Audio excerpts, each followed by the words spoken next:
ya, salah bahasa ini lama tidak konsen. Baik, terima kasih.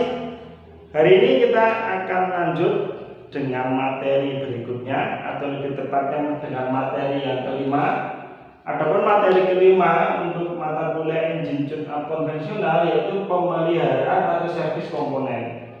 Jadi dari judul sudah jelas ya bahwa kita masuk ke dalam servis komponen.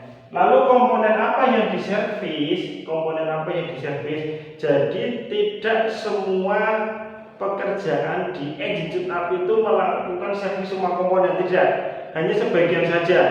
Adapun untuk pekerjaan-pekerjaan yang lain nanti masuknya tidak di tune-up.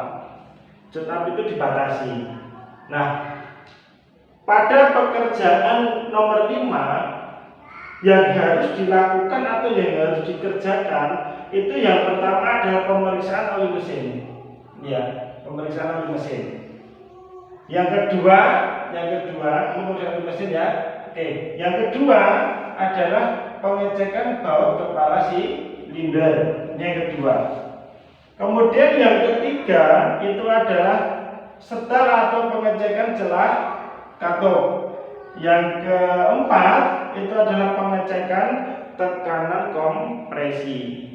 Nah, ada 4 ya, ada 4 pekerjaan dalam pekerjaan nomor 5. Baik, kita lanjut.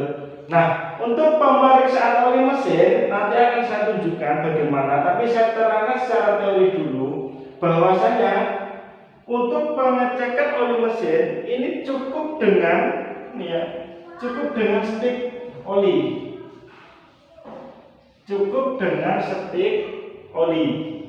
Nanti stik olinya ditarik, kita lihat bagaimana kondisi dari oli tersebut. Ini pekerjaan di tune-up. Adapun ketika nanti saudara ini paham lebih lanjut, ingin mengetahui ilmu tentang perolian, nanti ada mata kuliah tersendiri. Ada mata kuliah tersendiri yang membahas tentang oli, apakah itu SAE dan sebagainya, kekentalan atau viskositas, nanti ada sendiri. Nah, pada mata kuliah engine tune-up kita tidak sampai ke sana karena dianggap sudah menguasai, sehingga nanti cukup dengan pemeriksaan di stik oli. Seperti itu ya. Nah, kemudian setelah nanti kita melakukan pengecekan atau pemeriksaan oli mesin, pekerjaan berikutnya adalah pengecekan baut kepala silinder. Ibarat ini posisi kepala silinder. Saya gambarkan di sini. Nah, ibarat ini posisi kepala silinder. Ini ada baut. Nah, adapun ketika tune-up itu cukup menggunakan kunci momen. Berapakah momen yang harus disetel itu kita buka di buku manual. Maka daripada pekerjaan engine tune-up itu selalu menggunakan buku manual. Buku manual dari mobil tersebut. Adapun caranya setelah kita tahu berapa momen yang harus kita setel, kita lakukan penyetelan pada kunci momen tersebut, kemudian kita lakukan pengecekan pada kepala silinder. Nah, adapun bagaimana teknik atau cara mengecek urutannya baut kepala silinder, apakah ini kesana kesini atau bagaimana dan sebagainya, itu ada dua cara. Ibarat mengelem, saya ambilkan contoh ya. Ibarat mengelem, karena pemasangan dan pelepasan itu berbeda. Nah, ibarat ini lem, ini kertas atau stiker yang akan kita tempel. Ini ada lemnya di belakangnya. Nah, ketika kita menempel, ini saya ajarkan logika dulu ya, saya terangkan logikanya dulu. Jadi ketika suatu hari saudara lupa, ketika ingat ini, insya Allah akan ingat kembali tentang teknik pengencangan baut kepala silinder. Nah, ketika ini ibaratnya sebuah stiker ya, atau sebuah benda yang akan sudah tempelkan. Kalau ingin menempel itu sebaiknya dari luar ke sini atau dari dalam keluar. Dari luar ke dalam atau dari dalam keluar. Kalau mau menempel, saya ibaratkan ini dari luar ke dalam. Nah, ini luar ditempel isi, dari semua sisi luar ditempelkan, sehingga nanti di sini akan melembung di tengah. Berarti teknik seperti ini salah. Ini salah. Berarti kalau ingin melakukan pemasangan baut kepala silinder, nanti hubungannya dengan pengecekan ya, pengecekan baut kepala silinder. Kalau mau pasang, ini dari tengah, nah, dari tengah, terus kemudian ini keluar sampai posisi paling luar. Nah, ketika nanti ini tengah sudah aman, semakin melebar keluar sudah aman, tatkala di sini terjadi ketidakpresisian atau ketidakpasan, maka ini bisa diginikan. Nah, ini logika pemasangan. Lalu bagaimana ketika pelepasan? Sama, dibalik. Jadi kalau pelepasan kepala silinder, coro nyopote, istilah cara urutan melepas bautnya, kalau tadi memasang dari tengah keluar, kalau ketika melepas berarti dari luar ke dalam. Ini logikanya dulu. Saudara paham logika ini, logika penempelan stiker, nanti saudara bisa hafal juga, bisa paham juga logika pengecekan baut kepala silinder. Baik, terima kasih. Kita lanjut dulu. Oke, lanjut ya. Nah, kalau pengecekan kepala silinder, pengecekan baut kepala silinder, logikanya kalau sebuah engine sudah ada, sudah siap, artinya sudah kepala silinder sudah terpasang, itu kan tidak mungkin kita melepas. Di pekerjaan jenama tidak mungkin melepas kepala silinder. Berarti kan logikanya sudah terpasang, tinggal mengecek. Berarti logika atau urutan pengencangannya ini sama dengan pemasangan. Dan urutannya sama dengan pemasangan, gitu ya. Sama dengan pemasangan. Oke. Pemasangan itu dari dalam ke luar. Kalau dari dalam keluar, berarti ini logikanya kita ibarat ini bautnya hanya 8, berarti ini seperti ini. Ini nomor 1. Nah, ini nomor 2. Ini nomor 3. Ini nomor 4. Ini nomor 5. Ini nomor 6. Ini nomor 7. Ini nomor 8. Jadi dari dalam semakin keluar. Itu yang pertama. Adapun teknik yang kedua kalau kita melingkar gini ya, nah melingkar gini. Teknik yang kedua logikanya sama dengan penempelan stiker tadi, yaitu dari dalam keluar, maka ini disiksak. Nah, berarti ini nanti bisa jadi nomor 1. Nah, ini siksak nomor 2, nomor 3, nomor 4, siksak ya. Nomor 5, nomor 6, nomor 7, nomor 8. Siksak ataupun melingkar keluar itu logikanya tetap sama ketika pemasangan sebuah stiker. Ini menjadi penting ya, menjadi penting karena ini hubungannya dengan baut penting ini. Baut kepala silinder itu baut yang dianggap baut penting karena fungsinya memang penting seperti itu. Nah, baik, setelah ini kita akan saya menunjukkan pekerjaan nomor A dan kemudian juga ke B. Nah, adapun nanti pekerjaan nomor C dan D akan saya sampaikan pada pertemuan berikutnya. Baik, kita langsung saja menuju ke setik oli pada mobil. A few moments later. Baik, terima kasih. Sampai bertemu lagi dengan saya. Hari ini saya akan menerangkan akan menunjukkan, tolong bawa ke sini kameranya. Nah, ini adalah posisi stik mobil ya, stik oli mobil. Ini posisinya. Cara pengecekan yang pertama, prosedurnya ini kita tarik dulu. Ini kita siapkan kain majun atau gombal. Nah, ini kita tarik. Oke, kita ikut saja jalurnya. Yang pertama kali ini dibersihkan. Ini bersihkan dulu. Nah, ini bersihkan dulu ini. Oke, ini bersihkan dulu. Nah, oke, bersihkan dulu. Next ya. Oke, next. Nah, setelah dibersihkan, nah berikutnya langkah berikutnya adalah kita masukkan. Nah, kita masukkan, baru kita ambil lagi dengan posisi kain yang sudah bersih, tapi tidak untuk dibersihkan, tapi untuk dilihat,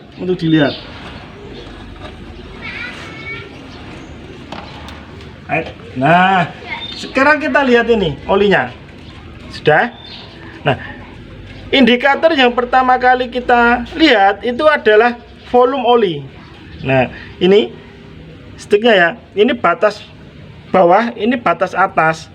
Jadi oli yang bagus itu berada pada volume yang di sini. Kalau sampai mendekati batas bawah itu artinya olinya berkurang atau olinya dalam posisi yang kurang. Nah, ini kalau dilihat dari stick ini, maka volume oli di mobil ini masih bagus atau masih layak pakai untuk dalam kadar volume olinya. Tapi kalau untuk kualitas atau pengecekan indikator yang kedua yaitu kualitas oli. Nah, oli kalau saudara belajar tentang viskositas atau kekentalan ini dilihat dulu. Nah, ini kita pegang. Kita pegang. Indikator oli yang bagus itu satu, masih kentalnya sesuai, artinya begini, ora kental banget, tidak kental sekali juga tidak encer. Jadi kekentalannya tidak jauh berbeda dengan kekentalan oli ketika masih baru. Itu yang pertama. Yang kedua, warna oli. Perhatikan warna oli ya, di sini warna oli. Jika oli itu sudah menjadi warna hitam pekat, maka bisa dikatakan oli itu tidak layak pakai. Kalau hitam pekat tidak layak pakai. Tapi kalau masih seperti ini, kondisinya masih coklatan seperti ini artinya olinya masih bagus. Nah, cukup mudah sekali untuk mengecek kondisi oli pada atau melalui stick oli, seperti itu caranya. Nah, kemudian setelah selesai kita kembalikan lagi sticknya.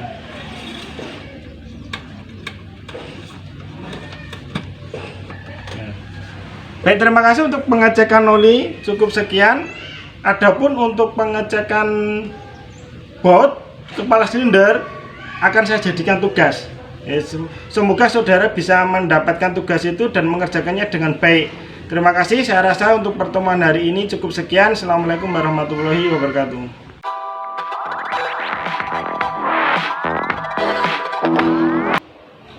Assalamualaikum warahmatullahi wabarakatuh. Salam sehat, salam sejahtera, salam bahagia untuk kita semua. Baik, terima kasih masih berjumpa lagi dengan saya Bapak Tony Setiawan. Kali ini dalam kesempatan hari ini saya akan melanjutkan materi kelima, yaitu tentang materi pemeliharaan atau servis komponen, di mana untuk materi yang A dan B ini sudah saya jelaskan kemarin ya. Sudah saya jelaskan. Sekarang hari ini kita akan membahas tentang materi yang setel celah katot dan pengecekan tekanan kompresi. Nah, pada materi penyetelan atau pengecekan celah katot di sini menjadi panjang teman-teman semuanya. Kenapa panjang? Karena sebagian dari kalian bisa saja belum memahami tentang dasar-dasar dari ilmu pengecekan celah katot. Namun demikian, jika saudara atau ada di antara teman-teman semua mahasiswa PPTN yang sudah menguasainya, maka ketika saudara mengikuti perkiraan saya tentu lebih mudah lagi. Akan saya terangkan dari awal dulu tentang celah katot. Ya. Nah, di sini ya, tentang celah katot.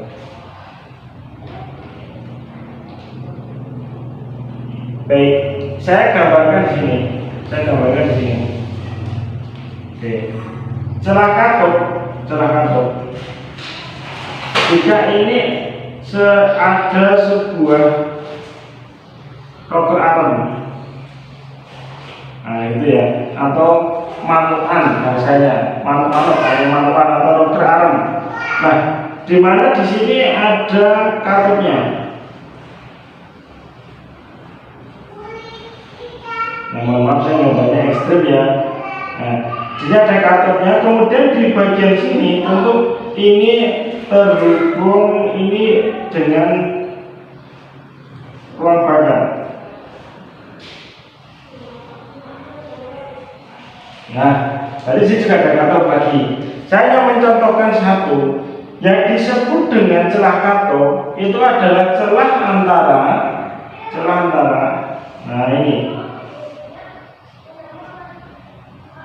katop dengan roda arung ini disebut celah katop. Kalau sampai di sini paham, maka saya akan menjelaskan materi dasar lagi yang tidak kalah pentingnya, karena jika saudara memahami atau sudah menguasai materi dasar dari posisi celah katop, maka saudara akan mudah sekali menentukan mana katop yang akan disetel dan mana katop yang tidak disetel. Karena dalam sekali penyetelan itu tidak langsung 8 katop disetel semua, tidak. Kita mulai dulu dari sini. Mohon perhatikan dengan baik karena ini menjadi ilmu dasarnya. Kita pahami bersama dulu bahwasanya pergerakan seker atau torak di dalam ruang bakar, di dalam silinder, pergerakan torak di dalam silinder, torak itu bergerak. Ini ya, ini pemahaman awal dulu. Ekstrimnya seperti ini. Torak itu bergerak dari TMA menuju TMB. Nah, bergerak dari TMA menuju TMB, ini namanya TMA. Ini TMB. Titik mati atas. Ini TMB, titik mati bawah. Jadi piston bergerak dari TMA ke TMB, TMB ke TMA. Demikian seterusnya. Mudah gitu atau maju mundur, TMA, TMB, TMB, TMA, TMA, TMB dan sebagainya dan seterusnya. Nah, pergerakan seker dari TMA TMB, maaf saya kalau bahasa asingnya ini namanya TDC ya, top dead center. Nah, kalau ini bottom dead center itu ya, TDC ini BDC atau TMA dan TMB. Seker bergerak dari TMA ke TMB, TMB ke TMA. Dalam satu siklus kerja motor bakar patak, saya mengatakan patak. Dalam satu siklus kerja motor patak, satu siklus kerja yang dinamakan siklus itu berarti berulang-ulang. Itu terdiri dari 4 langkah. Langkah isap, langkah kompresi, langkah usaha, dan langkah buang. Jadi pahami ya. Isap, kompresi, usaha, buang, isap lagi, kompresi, usaha, buang, isap lagi. Namanya siklus. Yang siklus itu berarti berulang-ulang. Setelah kompresi berarti usaha, buang, isap. Tidak akan terjadi ketika setelah isap masuk usaha. Itu tidak terjadi. Namanya bukan siklus seperti itu. Dinamakan siklus itu pasti urut dan berulang-ulang. Nah, pergerakan yang pertama dari TMA ke TMB ini ya, yang pertama dari sini ke sini. Nah, TMA ke TMB. Yang pertama ini langkah isap. Pergerakan TMB ke TMA yang kedua, artinya saya mengatakan langkah yang kedua, ini namanya langkah kompresi. Kalau isap tadi memasukkan campuran udara dan bahan bakar, kalau kompresi itu memampatkan. Jadi setelah diisap, dipampatkan. Nah, dipampatkan ini namanya kompresi. Nah, setelah kompresi terjadi ledakan di sini. Tentunya sudah dipahami ya kenapa bisa terjadi ledakan, sehingga seker bergerak turun lagi. Nah, yang ketiga TMA ke TMB ini namanya usaha. Nah, ini adalah usaha. Kemudian setelah usaha naik lagi ke atas, TMB ke TMA ini disebut langkah buang. Setelah langkah buang, isap lagi dan sebagainya. Saya rasa ini bisa dipahami bersama. Kalau saudara belum paham tentang siklus kerja motor watak, silakan saudara belajar dulu. Karena ini penting sekali, isap kompresi usaha buang. Sampai di sini bisa diterima, ya. Sekarang saya kalau bisa diterima saya lanjutkan lagi. Apa hubungannya isap kompresi usaha buang dengan posisi celah katop atau posisi penyendaran katop? Nanti akan nyambung. Kalau saudara memahami atau mengikuti ini dengan baik, nanti akan ketemu hubungannya ini dengan ini. Nanti saya hubungkan raga dengan ini, tapi insya Allah terhubung dengan baik. Nah, sekarang saya gambarkan ini, saya gambarkan di sini dengan versi yang lebih kecil, Nah, seperti ini.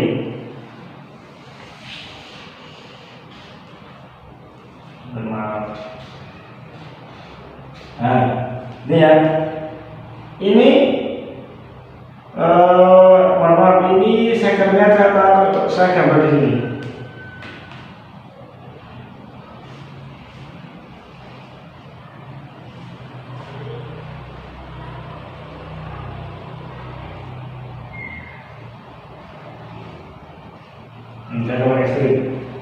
Nah, pergerakan yang pertama, ketika langkah isap,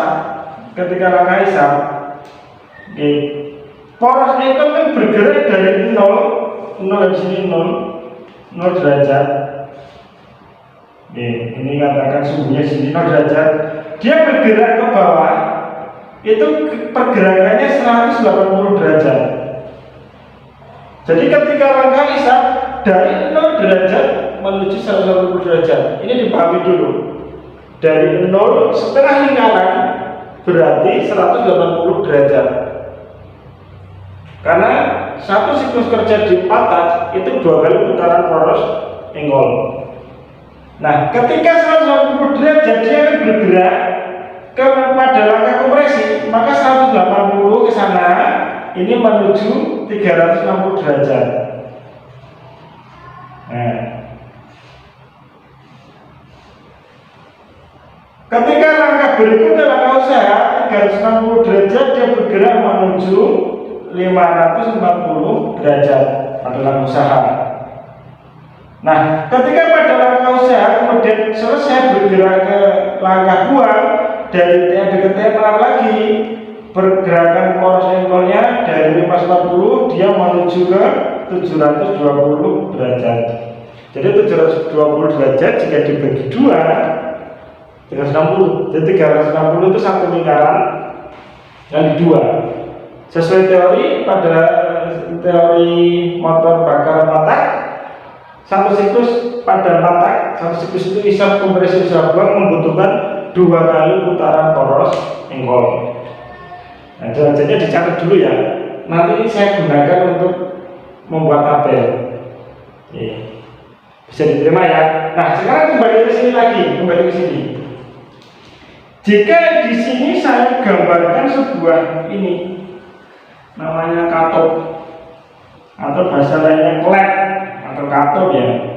Katop saya gambarkan di sini. Ada berapa katop? Kita buat sederhana dulu, yang ada 2 katop in dan egg, intake dan egg house. Nah, ini dasar dulu yang saya sampaikan. Pak, kalau double katop gimana? Sama pada intinya, sama pada prinsipnya, sama. Seperti itu. Nah, ketika pada langkah isap, sebentar ini saya gambar dulu. Ada 2 katop ya. 2 katop ini saya gambar dengan warna hitam saja. Nih, katopnya gini. Nah, kan 2 katop. Ini namanya katop in. Itu kepanjangan dari intake. Egg itu egg house. Katop masuk dan lalu buang. Ini ada katop lagi. Nah, seperti ini. Katopnya nutup jalur. Nah, lanjut ya. Ketika langkah isap berarti memasukkan campuran udara dan bahan bakar. Ketika langkah isap berarti memasukkan campuran udara dan bahan bakar. Saya tulis di sini dulu. biar lebih jelas. Isap, kompresi, usaha, buang. Nah, ketika langkah isap, berarti katup yang buka yang mana? In atau out? Jelas kalau memasukkan udara dan bahan bakar yang membuka adalah katup in. Jadi ini posisinya seperti ini buka. Nah, tekan akhirnya dia buka, ada celah. N-nya nutup. Berarti katup yang buka ketika langkah isap ini ya katup yang buka. Ini saya tulis tutup. Ini saya tulis buka. Tutup buka. Oh, atau ini sebentar ini saya tulis in, saya tulis X. Nah, nanti yang saya kasih tanda C kan berarti buka. Nah, ketika langkah isap yang membuka adalah katup in tank. Ini buka. Buka ya. Oke, next. Kemudian ketika langkah kompresi ini pemampatan. Jadi udara dan bahan bakar di dalam rokok itu dipampatkan. Nah, kira-kira nih dipampatkan, katupnya harus buka atau harus tutup? Kalau sudah bisa jawab berarti benar. Kalau sudah bisa jawab benar berarti saudara paham. Ketika pemampatan atau kompresi berarti logikanya kedua katup ini harus tertutup. Kedua katup harus tertutup. Kalau centang ini buka, kalau strip ini tutup. Berarti ketika langkah kompresi kedua katup menutup. Lanjut. Nah, ketika langkah usaha setelah terjadi pembakaran bisikan ledakan yang dipicu oleh percikan bunga api besi sehingga terjadi ledakan, sekiranya turun ke bawah. Nah, ini turun ke bawah.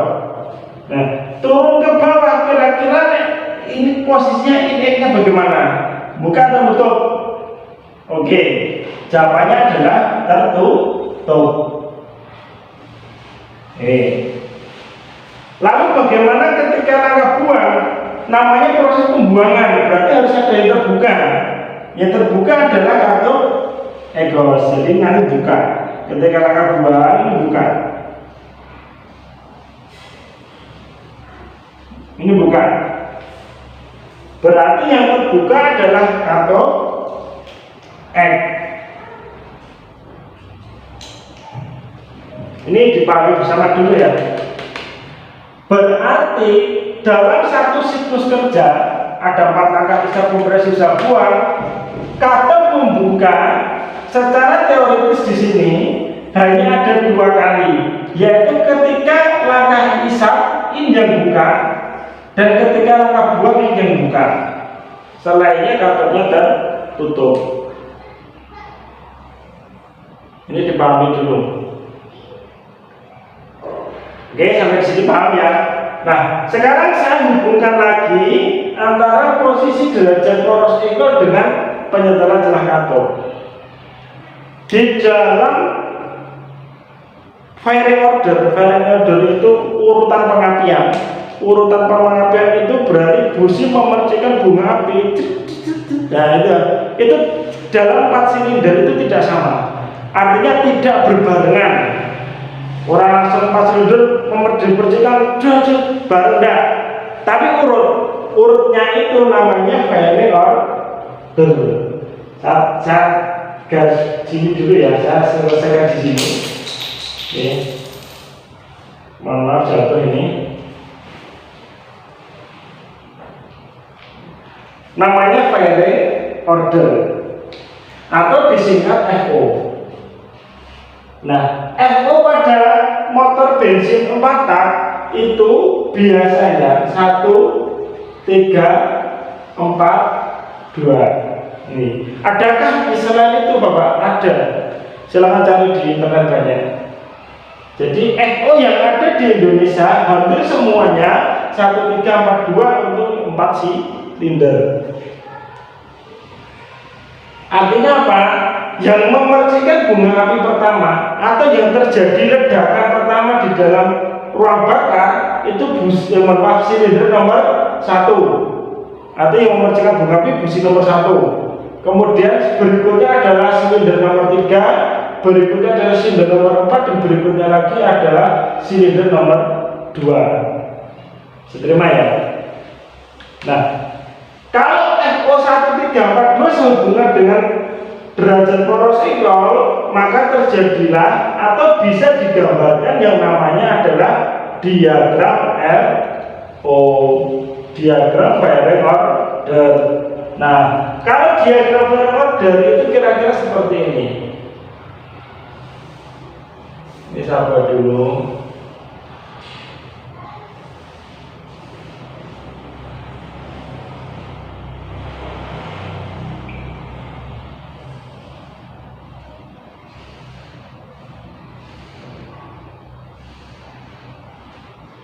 Ini saya tulis silinder nomor 1. Nah, pakai akar Romawi ya.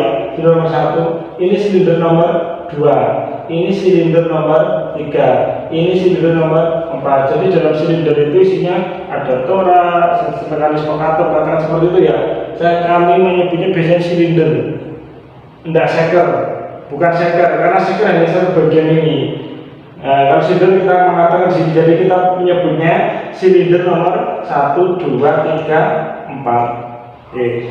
Jika posisi di sini adalah 0 derajat, maka setengah lingkaran seperti yang saya jelaskan tadi, pergerakan dari satu langkah, katakan isap, itu 0 ke 180, berarti di sini 180 derajat.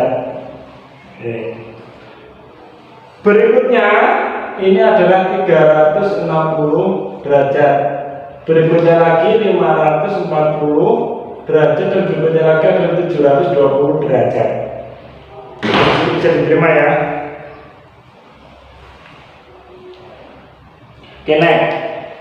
Kalau sampai di sini dipahami, sekarang kita kembali ke FO. Firing ordernya 1342.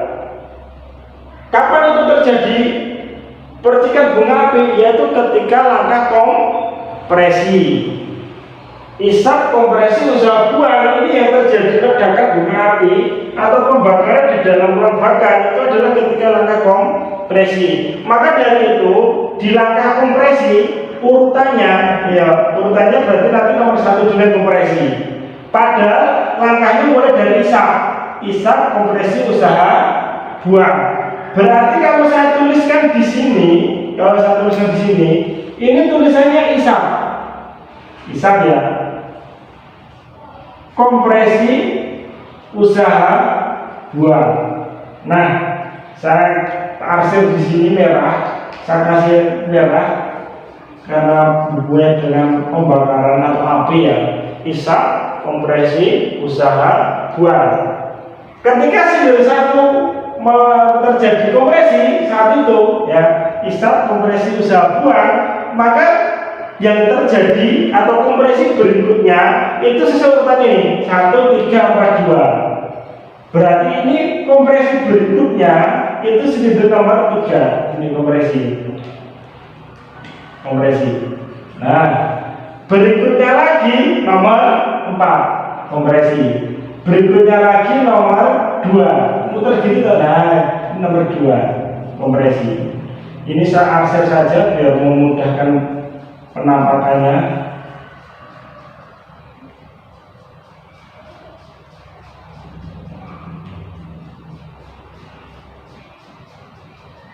Nah, isap, kompresi, usaha buang. Kemudian saya lengkapi dulu langkahnya. Setelah kompresi adalah usaha, pakai warna biru.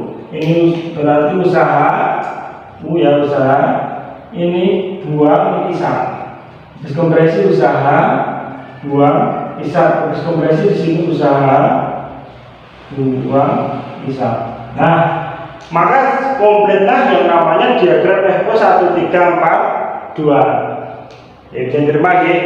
Belum selesai sampai di sini, nanti ada hubungannya dengan ini, dengan posisi celah kator. Nah, kita lanjut dulu.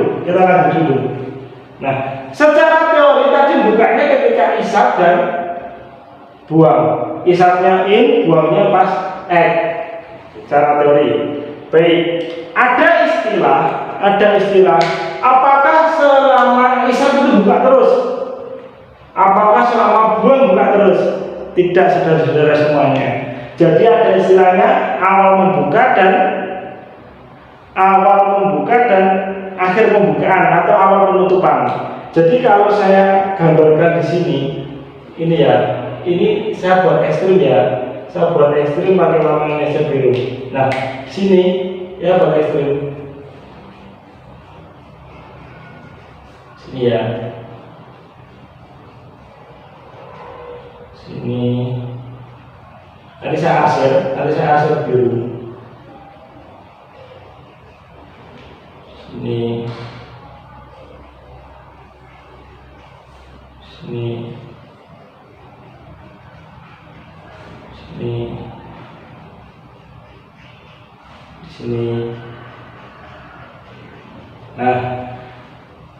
Nah gitu ya. Nah, ketika 0 sampai 90 langkah hisab tadi kan kategorinya membuka.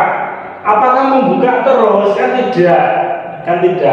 Jadi kalau di sini istilahnya berarti akhir ya. Nah, ini akhir, ini awal.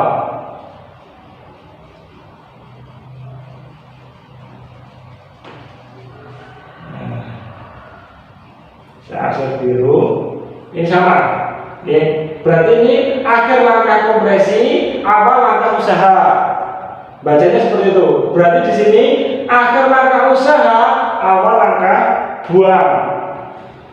Awal langkah buang ini sebenarnya di sini ya.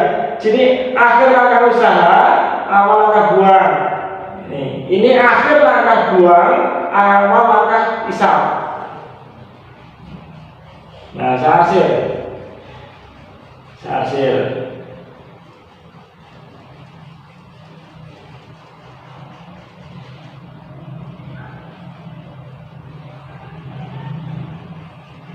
Nah, jadi akan ada istilah ini ya, akhir langkah. Saya bacanya seperti ini, saya tuliskan di sini. Saya ambil contoh yang di bawah saja. Nah, ini ya. Nah, ini namanya adalah akhir usaha, ini awal buang. Nah, nanti saudara silakan baca sendiri. Sama artinya. Di sini nanti berarti akhir buang. Nah, di sini akhir usaha, awal buang. Akhir kompresi, awal usaha. Oke, bisa diterima ya. Nah, sekarang lanjut. Jika saya gambarkan posisinya, saudara nanti silakan pelajari istilah top. Top itu top kompresi. Jadi ketika silinder 1 kompresi, ini namanya berarti top 1. Kalau silinder 2 kompresi namanya top 2. Kalau silinder 3 kompresi namanya top 3, dan silinder 4 kompresi namanya top 4. Saya membuka atau memulai materi ini saya memberi contohnya dengan top 1. Saya tulis di sini. Nah, sini aja ya. Ini sudah sampai di sini dulu. Kemudian top 1. Dan cara top 4. Top 1. Atau tulisan biasa saja top 1 angka ini, top 1. Nah, ketika langkah top 1, mana yang dipandang? Kalau top 1 berarti yang dipandang atau yang dilihat itu adalah yang satunya kompresi. Mana yang satunya kompresi? Yang satunya kompresi itu ini. Nah, ini dipandang, diamati. Nah, ini ya, ini loh, kompresi. Sekarang saya gambarkan di sini. Ada 4 silinder. Ada 4 silinder. Semoga bisa terlihat di sana dengan baik.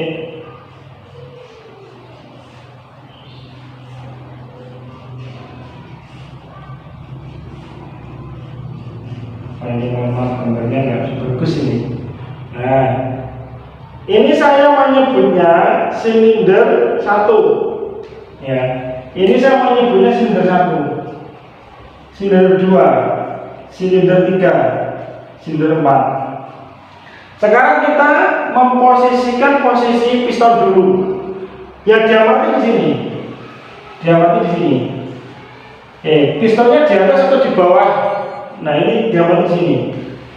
Kalau sini top 1 di sini ya, ini top 1. Saat itu silinder 1 kompresi, berarti piston berada di posisi atas. Ini pistonnya di sini. Nah, atas dulu ya. Pistonnya di sini. Langkah usaha berarti silinder 2 dia usaha. Dia berarti di bawah. Isap, nah, isap berarti isap gini ya, di bawah. Buang ya, buang berarti di atas. Nah, ini posisi sekernya dulu. Ini posisi sekernya. Ini di silinder 1 dia di atas, silinder 2 sekernya di bawah, silinder 3 di bawah, silinder 4 di atas. Kira-kira posisinya seperti ini. Di dalam silinder itu orang bareng-bareng. Tidak di atas semua, di bawah semua enggak. Kira-kira posisi seperti ini. Diterima ya? Oke, nah kita lanjut. Nah, ketika silinder 1, nah silinder 1, di sini silinder 1 ya, top 1 di sini, silinder 1 berarti dipakai di sini, berarti di sini ya, di sini. Dia mengalami akhir kompresi awal usaha. Ini ya, akhir kompresi awal usaha. Akhir kompresi awal usaha. Ini lebih tepatnya ini dipandang dulu semua. Tadi ini memandang posisi piston, sekarang ini dipandang posisi klep eskator. Nah, di sini ya. Oke. Ketika akhir kompresi dan awal usaha, tadi disepakati di sini ya, sudah saya jelaskan bahwa ini ya posisinya. Tadi sudah saya jelaskan di sini. Kemudian posisinya di sini. Kalau akhir kompresi awal usaha, jelas ya, jelas dia menutup. Nah, jelas dia menutup. Baik in ataupun out, dia menutup. Oke, lanjut yang silinder kedua. Perhatikan sini ya. Akhir usaha awal buang. Akhir usaha sudah berakhir, tapi awal buang berarti kira-kira ini nutup apa bukan? Nah, akhir usaha awal buang. Oke, berarti ketika akhir usaha awal buang, akhir usaha otomatis inya masih nutup.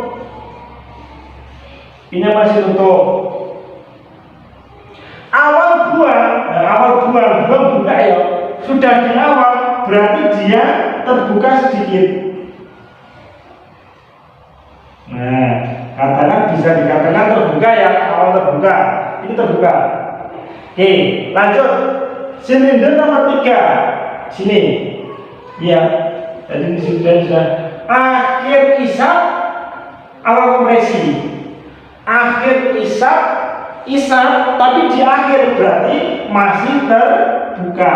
Ini masih terbuka. Terbuka. Kemudian awal kompresi tutup, jelas. Kalau awal kompresi jelas dia tertutup.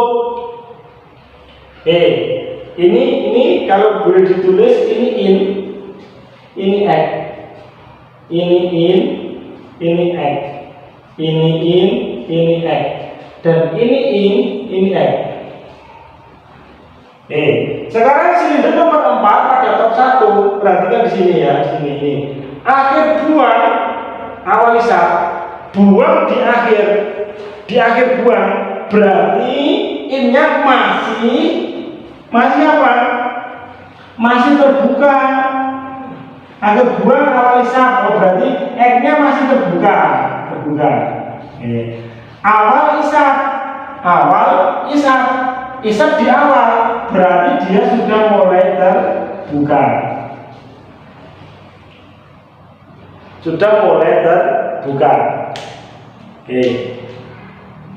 Bisa diterima? Diterima. Next. Berarti ketika posisi seperti ini, nah kita kembali lagi di sini.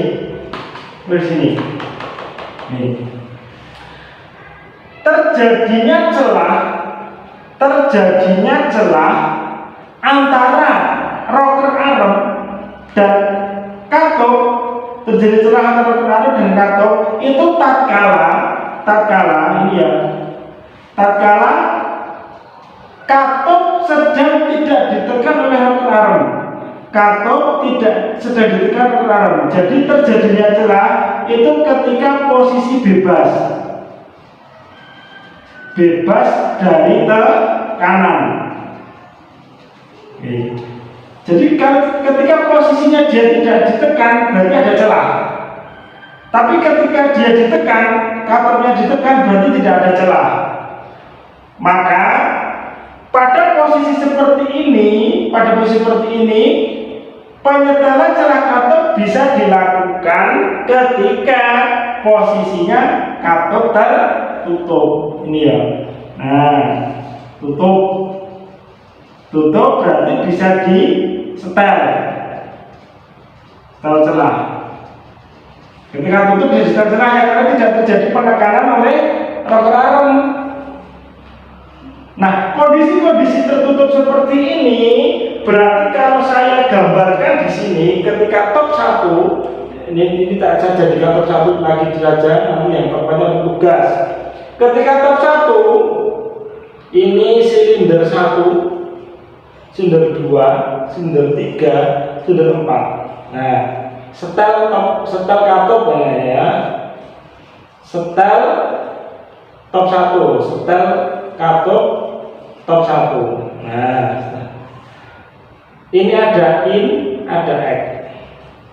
Seperti yang saya jelaskan tadi bahwa penyetelan celah katot bisa dilakukan tatkala rocker arm tidak sedang menekan katot atau katot sedang tidak ditekan oleh rocker arm karena ada celah di sini.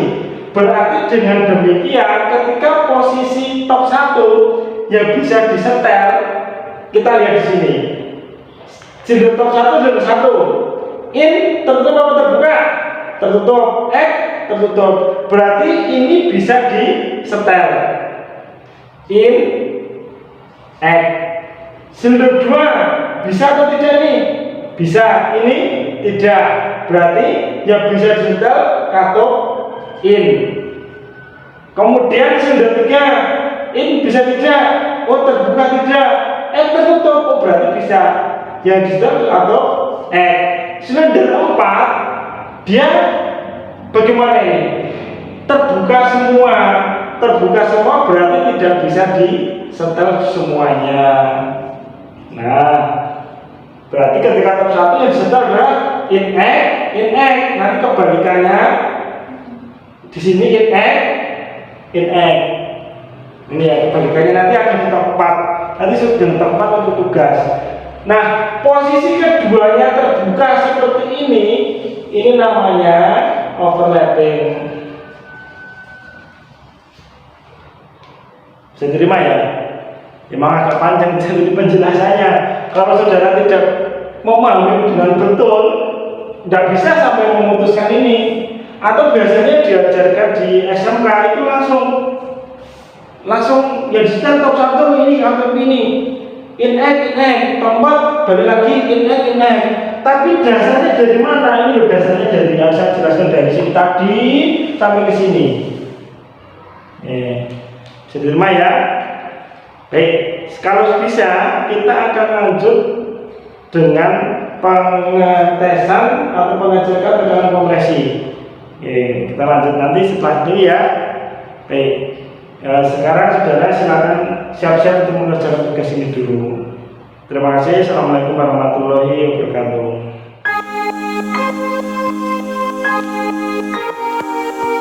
Assalamualaikum warahmatullahi wabarakatuh. Salam sehat, salam sejahtera, salam bahagia untuk kita semua. Baik, kita langsung saja ya, masih di hari yang sama. Kita lanjut tentang pengecekan tekanan kompresi.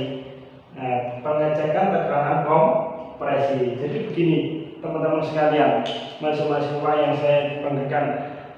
Kompresi ini kan pergerakan dari TFB menuju TMA. Jadi gini, ya loh. Nah, ini ada tekanannya. Nah, tekanan itu bisa diukur yang namanya compression tester. Jadi tekanan kompresi ini tekanan kompresi harus gimana ini? Nah, ini bisa diukur dengan alat namanya compression tester. Compression tester. Nah, nanti alatnya saya kira seperti ini. Hanya saja nanti ada selangnya yang terhubung ke lubang busi. Yang terhubung ke lubang busi. Nah, nanti berapa barkah atau berapa PSIK itu bisa diketahui dengan kita memasukkan itu kemudian melakukan starting. Seperti itu ya. Adapun kurang lebihnya dan lebih jelas lagi nanti dalam bentuk tugas. Saudara insya Allah paham kalau ini tidak sulit ini tidak sulit. Nah, seperti itu ya. Kita akhiri dulu pertemuan hari ini. Semoga bermanfaat. Akhir kata, assalamualaikum warahmatullahi wabarakatuh.